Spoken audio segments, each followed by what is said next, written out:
lalo pang na-excite dahil nakakuha sila ng dagdag na manlalaro. Nang tanungin ni Sing at Shen Quan kung bakit ganoon na lang ang determinasyon ni Duan Bui na talunin si Su Hao. Ipinaliwanag ng kanilang team captain na si Fang Jia ang buong kwento. Noong nasa middle school pa sila, si Duan Bui ang tinaguriang star player. Sunod-sunod ang panalo niya at siya ang inaasahan ng lahat. Ngunit dumating si Su Hao at unti-unting nalampasan siya. Mula noon, hindi na may kakaila ang pagkukumpara ng mga tao. Si Su Hao raw ang mas mahusay na bersyon ni Duan Bui. Matapos marinig ang nakaraan nilang tunggalian, tuluyan nang nagpasya si Sing, sasalihan niya ang Jingbi basketball team. Labis ang tuwa ni Liu Liu at buong sigla siyang tinanggap si Sing. Sa wakas, nagsimula na ang muling pagbuhay ng Jingbi High School Basketball Club. Di nagtagal, dumating ang araw ng friendly match sa pagitan ng Zhongyi High at Jingbi High. Habang nagwe-warm up ang mga manlalaro ng Zhongyi, dumating si Sing at ang kanyang bagong team. Dahil sa isang kalokohang ideya ni Sing at Shen Quan, naging tampulan sila ng pangungutya ng mga Zhongyi players bago magsimula ang laban. Gayunpaman, agad na natahimik ang pang-aasar ng mga manlalaro ng Zhongyi nang dumating si Duan Bui. Sa unang kilos pa lang niya, ipinakita na agad ang kanyang pambihirang galing, lahat ng mata ay napako sa kanya. Samantala, hindi inalis ni Duan Bui ang titig niya kay Su Hao na nakaupo sa kabilang dulo ng court.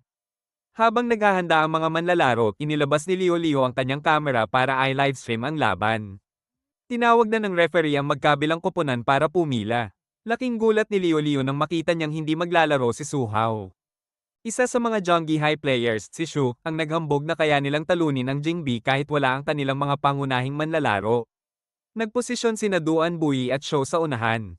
Ngunit sa jump ball, aksidenteng tumama ang bola sa mukha ni Liu Liu, dahilan ng konting kaguluhan bago muling nagpatuloy ang laro.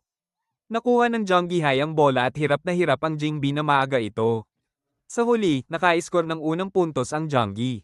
Napansin ni Liu Liu ang kanilang laro, solid ang teamwork at maganda ang koordinasyon sa court.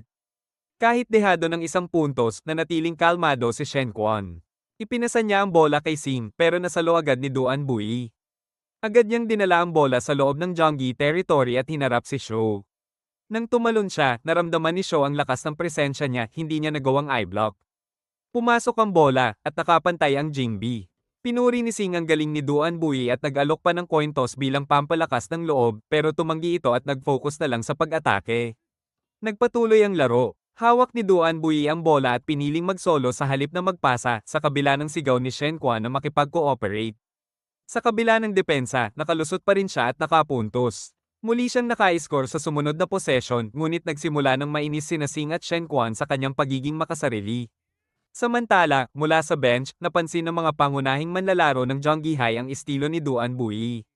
Alam nila, ginagawa niya iyon para patunayan ang sarili niya kay Su Hao. Nagalit ang coach ng Zhongyi nang makita ang score, 7-10, pabor sa Jingbi agad niyang inutusan ng team na gamitin ang mga strategy na kanilang pinagpraktisan. Habang nagdadribble si Shen Quan, humingi ng bola si Duan Bui, ngunit dahil sa masikip na depensa, hindi maipasa ni Shen Quan. Kaya't inagaw na lang ni Duan Bui ang bola mula sa kanya.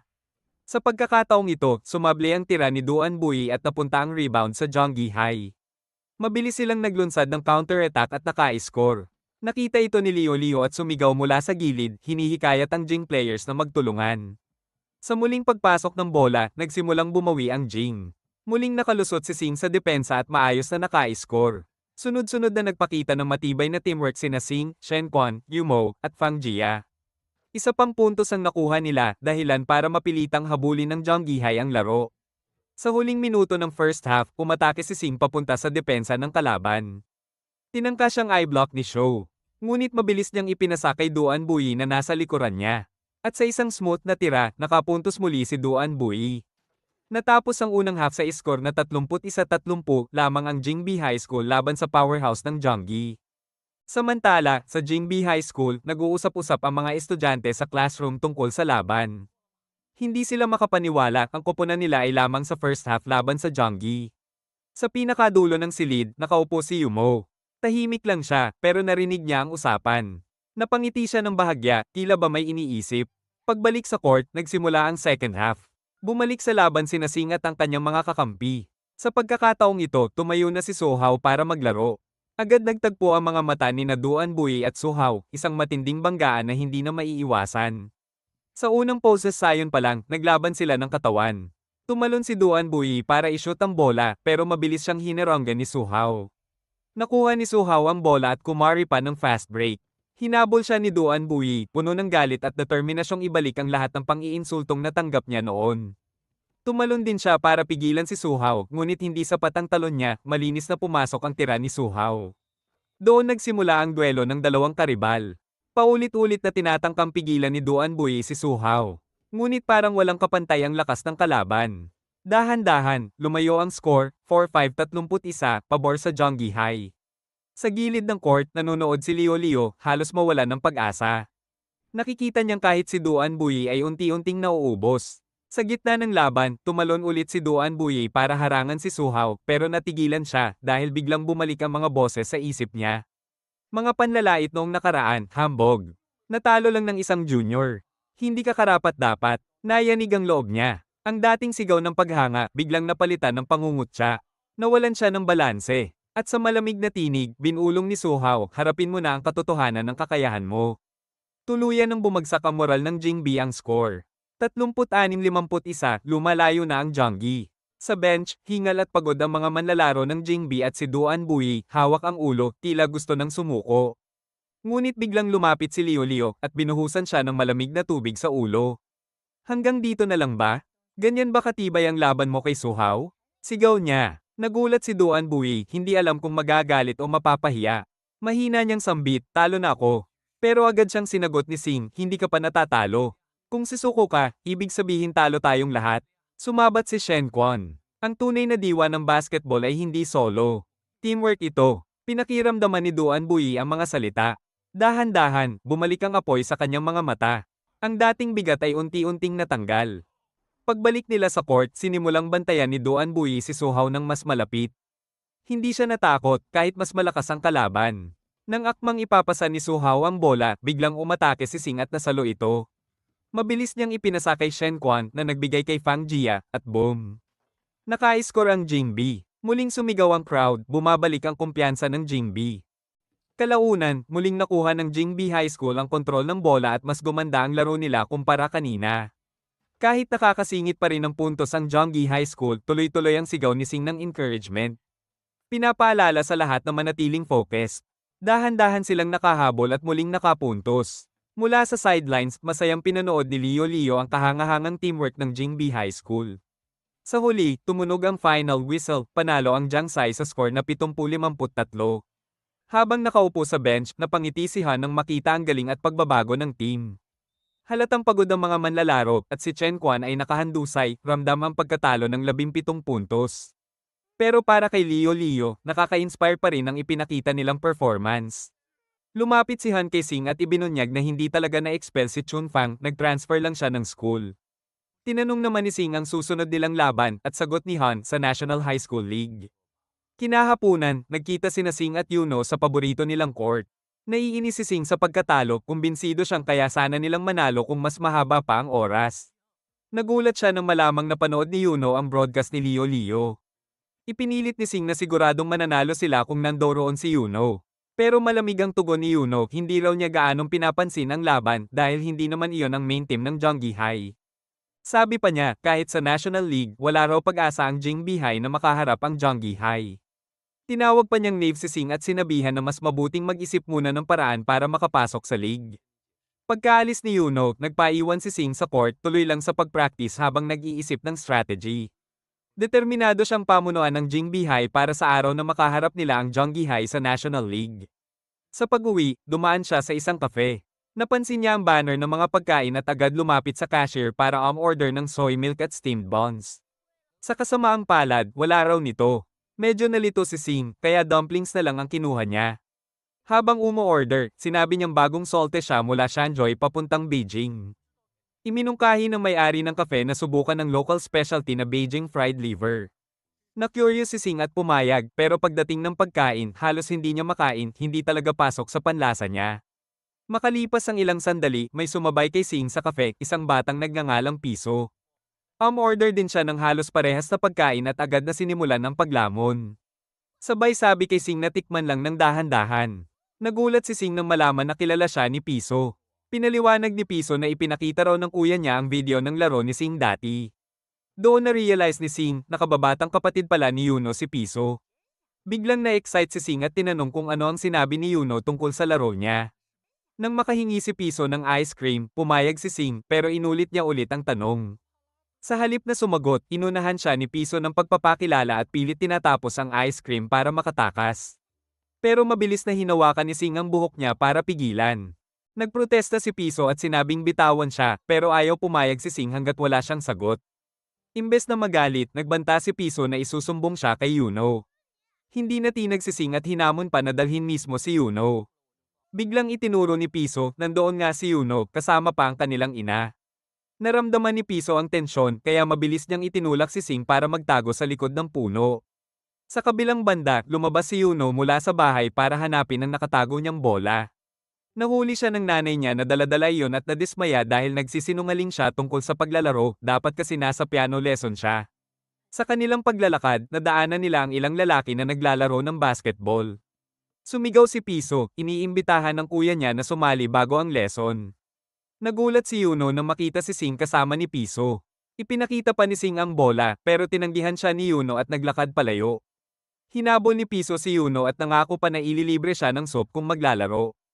Nakisali rin si Sing, nagbiro na dadagdagan niya ng extra sausages. Pero nanahimik lang si Yuno. Hindi sumuko si Piso, ipinaalala niya ang mga pangako ni Yuno noon na tuturuan siyang mag-basketball tuwing linggo. Sa huli, napilit din si Yuno at pumayag na maglaro kasama nila. Lumapit si Piso sa tatlong kalalakihang naglalaro at hinamon sila sa isang 3-on-3 kasama siya, si Yuno, at si Sing. Una, tumanggi ang mga lalaki dahil ayaw nilang maliitin ang mga bata. Pero biglang nag-dribble si Piso, mabilis at pulido, at nag-shoot pa ng bola diretso sa ring. Namangha ang tatlo at napilitang pumayag. Agad pang nagtakda si Piso ng kondisyon kung sino matalo, kakainin ng bola. Nagsimula ang laro. Dinribble ni Sing ang bola papunta sa kalaban, ipapasa sana kay Yuno pero tila walang gana si Yuno kaya kay Piso napunta ang bola. Agad nakalusot ang kalaban at nakapuntos. Kita ang kawalan ng interes ni Yuno kaya tinawag siya ni Sing, enjoyin mo lang ang laro. Bumalik sa depensa si Piso pero mabilis pa ring na-drive ng kalaban at muling nakashot. Kahit binantayan ni Sing ng mahigpit, nakalusot pa rin ang kalaban. Kaya mabilis na nag-strategize sina Sing at Piso. Sa muling pagkakataon, naaga ni Sing ang bola at ipinasa kay Piso. Sabay harang siya sa kalaban para makatakbo si Piso diretso sa ring. Shoot! Unang puntos para sa kanilang team. Nagpatuloy ang laro at lalo pang naging solid ang teamwork ni Sing at Piso. Sunod-sunod ang puntos nila, at habang pinagmamasdan ito, unti-unting naalala ni Yuno ang mga nakaraan niyang laro sa basketball. Nagulat siya nang biglang mag-echo sa isip niya ang mga salitang binitiwan ni Sing, parang eksaktong katulad ng sinabi sa kanya ng isang tao noon. Nang ipasa ni Sing ang bola kay Yuno, nanlaki ang mga mata niya, sobrang kahawig ng isang taong bahagi ng kanyang nakaraan. Biglang umatake si Yuno. Iniwasan niya ang mga depensa, tumalon, at nagpakawalan ng 3-point shot. Lahat ay napamangha. Muling nagningas ang apoy sa laro ni Yuno. Sunod-sunod niyang naaga ang bola at nakapuntos, ikinagulat ng lahat ang bilis ng pagbabalik ng kanyang galing. At doon nangyari ang hindi inaasahan, isang napakagandang dunk mula kay Yuno. Halos hindi makapaniwala si Sing sa nakitang teknik. Hindi niya akalaing magagawa iyon ni Yuno. Agad namang nagyabang si Piso tungkol sa talento ng kuya niya, sabay asar kay Sing na hindi siya marunong mag-dunk. Nainis si Sing, sagot niya, mahirap gawin ang teknik na iyon. Pero sa loob-loob niya, masaya siyang nakita si Yuno na muling ngumiti. Pagkatapos ng laro, inanyayahan pa niya si Yuno sa coin toss na kaagad namang binalik ni Yuno. Matapos ang game, nagplano na sanang dumiretso si Yuno sa piano lessons pero hinabol siya ni Sing. Hinikayat niya itong sumali sa basketball team ng school. Sigurado raw siyang kaya nilang talunin ang Jonggi High School kung magsasama sila. Ngunit malamig ang tugon ni Yuno, mas kailangan daw ng team ng coach kaysa isa pang player. Pag-uwi, nadatnan ni Yuno ang lumang jersey niya sa basketball. Bigla siyang binalot ng alaala ng mga dating laro at ng mga sinabi ni Sing. Doon rin niya natagpuan ang isang note mula kay Sing, nakasulat ang numero ng cellphone niya.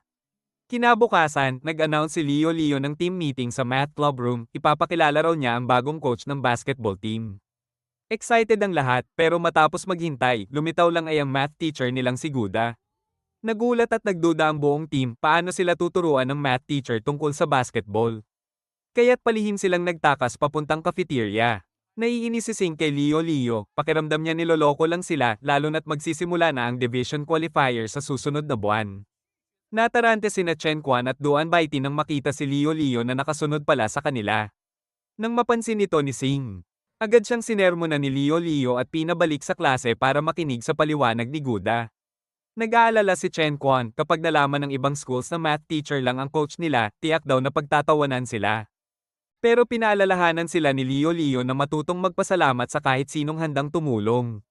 Sa huli, napilitan sina Chen Quan at Duan Baiti na bumalik sa math club room at makipag-meeting kay Guda. Humingi ng paumanhin si Sing, ramdam niyang hindi bagay si Guda para mag-coach sa basketball team. Sa break time, nilapitan siya ni Gajan mula sa math club. Akala ni Sing, ipinadala siya ni Guda para makiusap kaya agad niyang ipinaliwanag na ginagawa niya ito para sa basketball team ng school. Pero iba pala ang pakay ni Gajan, tinitigan niya ng mabuti ang mukha ni Sing, saka naglabas ng litrato ni Wo, na kuha mula sa isang reporter. Doon kapansin-pansin ang kakaibang pagkakahawig nila, parehong puti ang buhok. Napangiti si Gajan at nagtanong kung magkapatid ba sila. Kinumpirma ito ni Sing, saka tinanong kung paano niya nalaman. Labis na natuwa si Gajan, agad niya itong niyakap at ipinakilala ang sarili bilang third-year senior ni Sing at malaking tagahanga ni Wo. Maya-maya, dumating si Leo Leo at sinermonan si Sing dahil sa pagiging bastos kay Guda. Agad namang pinrotektahan ni Gajan si Sing pero mas napansin ni Leo Leo ang matipuno nitong pangangatawan at inalok siyang sumali sa team. Nadismaya siya nang malamang hindi pala basketball player si Gajan. Kaya't palihim siyang nagsenyas kay Sing na kumbinsihin si Gajan. Mabilis namang nakaisip si Sing, sinabi niyang pupunta raw ang kapatid niya sa practice. Dahil dito, biglang na-excite si Gajan at agad nagpahayag na sasali siya sa basketball club bilang miyembro. Kinahapunan, sinabayan ni Gajan si Sing pauwi. Ngunit nang makita ni Sing si Yuno hindi kalayuan, ginamit niya ito bilang excuse para makaiwas. Naalala niya na magkaklase sila sa math kanina, kaya sinamantala ang pagkakataon para makausap si Yuno. Inilahad ni Sing na hindi siya sang-ayon na si Guda ang maging coach, kailangan daw nila